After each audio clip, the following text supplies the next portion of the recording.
Donc bonjour à tous, je m'appelle Walid Boukriès, bienvenue dans cette vidéo contenue dans le projet de session du cours d'électricité fondamentale GEI 1003. Je laisse donc mon camarade s'introduire. Bonjour à tous, je m'appelle Adel Taleb et je suis ravi de présenter cette vidéo avec mon collègue ici présent. Et nous pouvons donc débuter. Pour commencer, nous allons réaliser un petit sommaire. Donc dans le sommaire, il y aura l'introduction, l'étape 1, protocole de caractérisation, l'étape 2, conception d'un échantillon, ensuite l'étape 3, caractérisation des matériaux, ensuite il y aura une petite vidéo rapide qui servira à faire deux mesures, une faite par moi et une faite par mon collègue, et ensuite on fera l'étape 4, donc l'étape du PCB mystère, et pour finir, une rapide conclusion. Exactement, afin de caractériser un PCB composé d'un condensateur et d'une bobine, nous allons déterminer 4 paramètres fondamentaux que sont la constante diélectrique et le facteur de dissipation du substrat. Ensuite, la conductivité du cuivre et pour finir, la perméabilité efficace d'un noyau de ferrite. Je vais donc commencer par la constante diélectrique epsilon R. En effet, celle-ci se calcule grâce à la formule suivante. Epsilon R est égal à C, donc la capacitance, fois H, c'est-à-dire l'épaisseur du substrat, divisé par epsilon 0, c'est-à-dire la permittivité du vide, fois la surface. Donc nos mesures ici se porteront surtout sur la surface S, l'épaisseur H et la capacité du condensateur C. Ensuite, je peux enchaîner avec le facteur de dissipation du substrat. Ce dernier ne possède pas vraiment de calcul théorique, il n'existe pas de façon de le calculer, il faut donc directement le mesurer avec le condensateur. Je poursuis donc avec le protocole concernant la conductivité du cuivre.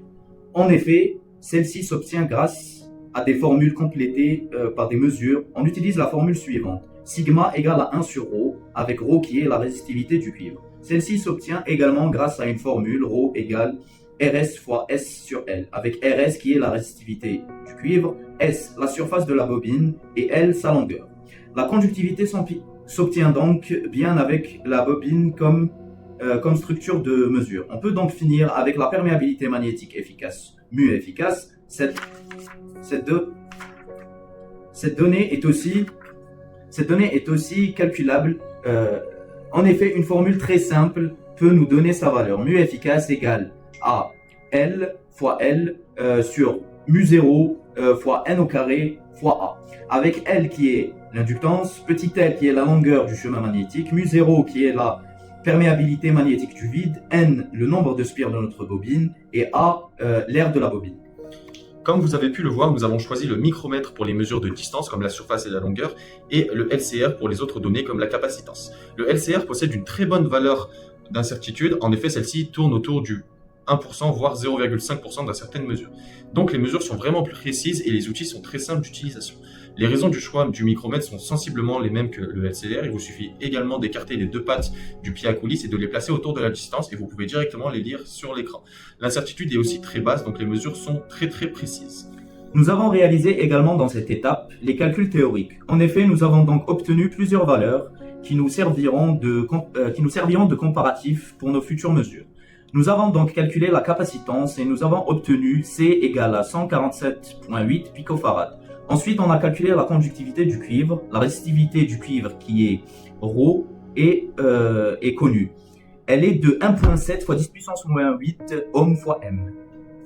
On récupère ensuite la valeur de surface et de longueur sur le logiciel Altium. Le PCB étant en réalisation à ce moment-là, alors on peut récupérer ces valeurs. On obtient donc une résistance de RS qui est égale à 1.445 ohm et une conductivité de 5.17 fois 10 puissance 7 S sur M. Et pour finir, on a calculé l'inductance du noyau de ferrite qui est de 19.8 micro-henry. Nous pouvons ensuite passer directement par l'étape 3 de ce projet de session.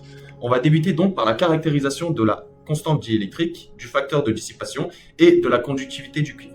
Et pour faire nos mesures, nous avons 3 fréquences à disposition qui étaient données dans l'énoncé. Donc nous avons 50 kHz, 100 kHz et 300 kHz. Nous allons donc commencer par la caractérisation de la constante diélectrique. Pour obtenir cette valeur expérimentale, nous allons mesurer la surface, l'épaisseur et la capacitance. Comme vous pouvez le voir, on obtient pour 50 kHz 147 picofarads. Donc c'est tout à gauche de l'écran. 100 kHz au milieu, qui est de 146,8 picofarads. 300 kHz, qui elle est de 146,75 picofarads. Avec une surface de 0,0056 m² et une épaisseur d'1,47 mm². Donc la surface a été obtenue par la longueur fois la largeur qui est de 74,82 mm par 75,65 mm et avec un rapide calcul on a obtenu cette valeur. Donc Ensuite, une fois qu'on a récupéré toutes ces valeurs, on peut caractériser directement la constante diélectrique. Donc pour 50 kHz, après calcul, on a obtenu 4,3581.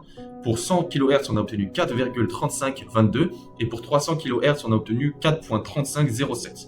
On le rappelle, comme vous pouvez le voir à l'écran, qu'on a obtenu une valeur théorique de 4,5. On peut donc en conclure que les mesures sont très bonnes avec des erreurs relatives autour de 3%. Ensuite, on va caractériser le facteur de dissipation. La procédure reste la même. On va donc mesurer directement le facteur de dissipation avec le LCR, afin de comparer les valeurs avec la théorie. On obtient donc, pour 50 kHz, on a obtenu 0,00429. Pour 100 kHz, on a obtenu 0,00462. Et pour finir, pour 300 kHz, on a obtenu 0,00655. Les valeurs théoriques, se situe autour de 0,015. On peut directement constater que les valeurs sont éloignées, mais cela est tout à fait normal. En effet, la valeur théorique est mesurée à 1 MHz. On sait que le facteur de dissipation simplifie en fonction. On sait que le facteur dissipation simplifie en fonction de la fréquence. On peut le voir notamment dans nos valeurs mesurées, donc les valeurs semblent cohérentes. On finit donc avec la caractérisation de la conductivité du cuivre. Cette fois-ci, la mesure sera unique car la fréquence n'influe pas la conductivité.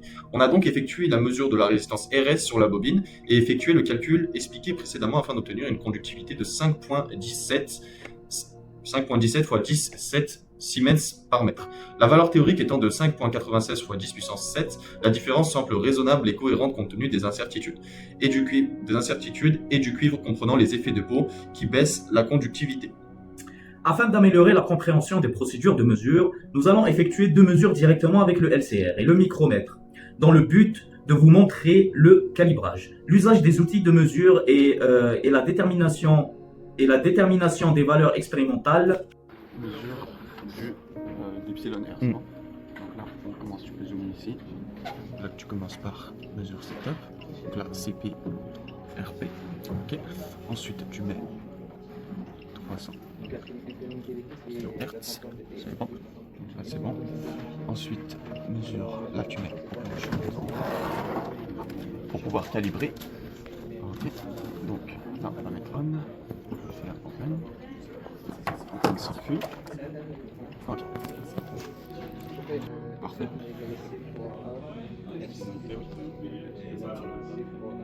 Donc là on a fini avec le open short. Ensuite on va passer au test open short, LCR short. Pareil. Cette fois-ci on va court-circuiter les bornes. Voilà. Et on lance la procédure. C'est la même procédure. Directement aux mesures display. Donc là on a effectué toutes les manipulations, on a mis le bon mode de fonctionnement, on a mis la fréquence et on a éliminé les parasites. Donc là il ne nous reste plus qu'à, très simple, utiliser les deux pinces qui sont là, se mettre autour du condensateur, donc on va essayer de rapprocher comme ceci et mettre autour des deux bornes. Parfait. Donc là, directement, une fois qu'on a mis ces deux bornes là, on peut directement lire la valeur de condensateur directement de la capacitance sur l'écran directement juste ici. Donc c'est aussi simple que ça. Ensuite, vous utilisez avec la certitude et vous relevez directement la mesure réelle sur l'ULCR. Mon collègue il a checké tous les paramètres de notre LCR. Moi je vais calculer le facteur de dissipation. Je vais d'abord mettre mon LCR en mode CPD.